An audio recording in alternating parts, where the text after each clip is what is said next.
joining us today on Smart Life with Dr. Gina. I am Dr. Gina, and today's topic is how to screw up your life. And one easy way to do that is to just mess up your job before you can even start. So my guest, Kevin Scholla, joins us now to tell us what not to do in a job interview. Kevin, welcome to the show. Hi, Gina. Thanks for having me. Good to have you. Now, I personally have interviewed a lot of people, and the first impression is so important. So I figure this, if your goal is to mess things up, if you can mess them up in the first impression, that's the best part of all. So how is it, Kevin, you tell us, that we can mess things up right off the bat?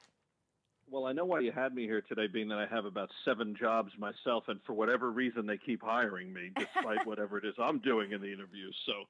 So there you go. Well, one thing is always wear pants. That's the #1 absolute thing when you go for a job interview, no matter the job. That's number one. Why? Well, because you probably would be thrown out of any office if you're not wearing pants.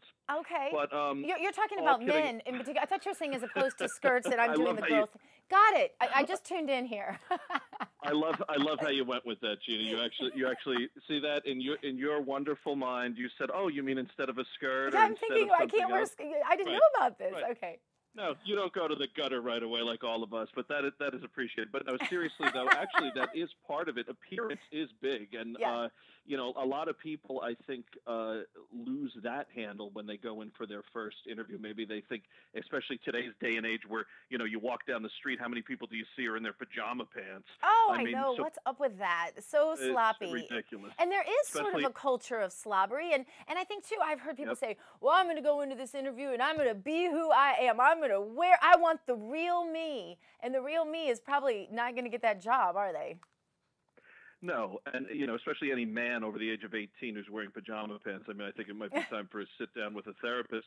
But as far as appearance, that is one part of it. It may not be the biggest part or the deal breaker. You certainly want to go in there looking professional. Don't be too comfortable, not only in how you look but also how you act. I think that's one of the big things that people want to look at when they go in there. But it's also the overall attitude and the overall vibe that you give when you walk in. There's some absolute don'ts right away off the top. And give us those don'ts.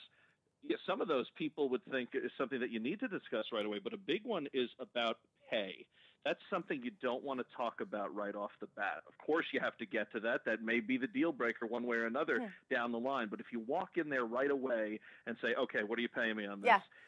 It just gives that wrong impression of that the only reason you're doing the job. So that whole show me the money thing, just leave that for a second or third interview.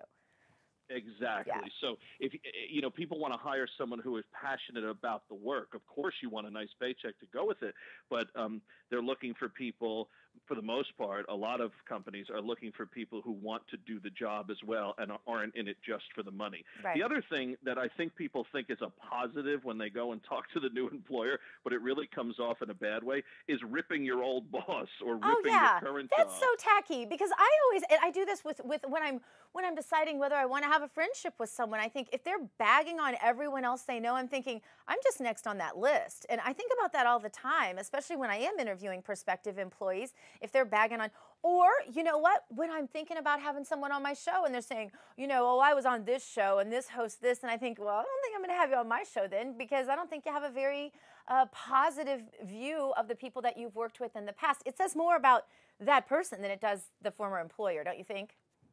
Gina, you make a tremendous point there. A lot of these tips, these do's and don'ts, we're talking about going for a job, but they really apply in many walks of life. Relationships, like you said, going on a show. It's a horrible vibe to give up. If you're sitting there with a potential boss ripping your current or old boss, what do you think the new boss is thinking? He or she is thinking, "Oh, that's going to be what he's saying about me in a couple of years." That's it. Yeah, it's very tacky. Yeah.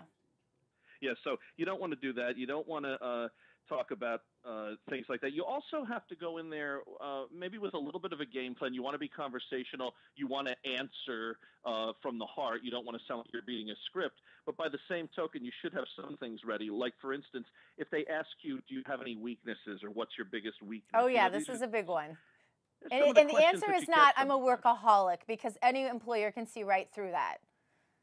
Right. I think a little honesty could go a long way. Or even if you say something that maybe you weren't proficient at or great at in the past or that you worked on, it doesn't have to be something major, but maybe like, oh, my time management has gotten better over the years. Or, oh, I try to prioritize a little bit better now. Or I need to leave a little earlier to make it on time. And Yeah. speaking of making it on time, that is absolutely huge, especially for a first Yes. interview.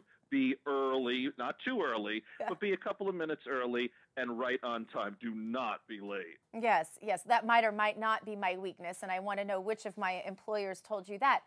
What about lying? Because we all do stretch the truth a little bit in those job interviews. You want to paint that education in the best light you can, but the reality is, I mean, I'm not going to lie. I'll tell you that I feel like in a lot of my college education, I feel like I didn't learn that much.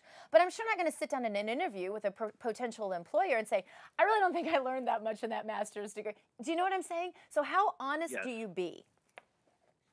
I think pretty honest, because I think this goes back to what we just talked about a moment ago about how this could apply to other parts of life. It makes me think of these guys who go on a date with a girl and agree with everything she says, Oh, even yeah. though they don't really believe it. Yeah. She'll mention music that they absolutely hate, but they'll say, "Oh, I like it," because they want to impress her. That's gonna show up soon. How long are Yeah. you going to fake that? Yeah. So you don't want a job that you have to lie to get, or that you have to, act to get, because eventually you're going to have to act the way you are. So, That's right. I would take that advice for that one. You wouldn't lie. And also another thing that they're going to, it's just some etiquette that, perhaps in some businesses this doesn't matter anymore, but etiquette could go a long way as far as, don't sit down until you're offered a seat. Make sure if someone shakes your hand, you stand up to shake their hand. It's just common courtesy and Eye things like contact. that could come across as, someone that they don't want if you don't act that way. Yeah, and I think too, in job interviews, you tend to think of it as kind of all about you because you are the one being interviewed. But I think taking time to listen, and don't you think asking questions is really important for very genuine and authentic reasons? Like you really do want to know what this job is if you're going to take it, but also just to let that person know that you're interested in listening and not just talking about yourself, because job interviews can really lend themselves to someone who just sits and talks about themselves and their experiences for an hour, and that gets really boring. And often a potential boss will say to you, "Do you have any questions?" at the end of the interview. Probably the worst answer you could have is no. Oh, I I mean, agree. there's Yes. something you can say, even if it's generic. If Yes. you say, "How long have you been here?" or what's your favorite part of this place? And you also, now, if you're showing your knowledge of the business or the company you want to work for, you also want to keep that positive. If you're going to bring up things about the company, you want to say, "Oh, this is why I want to be here." You don't want to say something along the lines of, "Oh, why have your earnings been down the tubes the last few months?" Yeah. or anything like that, because you know what, that person probably has a direct impact on why that's happening. So that would almost be a shot at that person across from the desk. Yeah. Well, one of the things that I thought was really interesting, I interviewed a guy who founded Drury Hotels, Charles Drury. He's a friend of mine, and I asked him what was the secret to his success, and he said visioning. And he said even when he's trying to sell something, he always asks the person in that opportunity that you have to ask those questions. He always asks, "So how do you see this working out? How do you see my hotel fitting into your town? How do you see," go ahead and lay out that vision of whatever your goal is, so that they have an opportunity to visualize that with you, and then you become a team in that. And I think that's where honesty comes back into it again. If you get in there and find out that it just doesn't sound like the right fit, that's probably a good thing that you found that out, and you Yes. don't want that job. Every job interview, it's not a sales job per se. Yeah. Unless you're selling yourself honestly. If you're in there trying to fake what you're doing, well, guess what? Then you have to actually do the job. Kind of like remember in the movie, the candidate says at the end, elected, and he says, "Well, now what do I do?" Yeah. It's that kind of thing. Like, you may get this job, so watch what you wish for. Exactly, exactly. Well, I appreciate that so much. And it sounds like if people heed your advice, though, they might not screw up that job interview. It sounds like they might actually hit it home. I don't know. They keep hiring me. I don't know what it is. But Well, I appreciate so much you being on with us today. Kevin Scholla, thanks so much for your time. okay, Gina, Merry Christmas. Merry Christmas to you, too.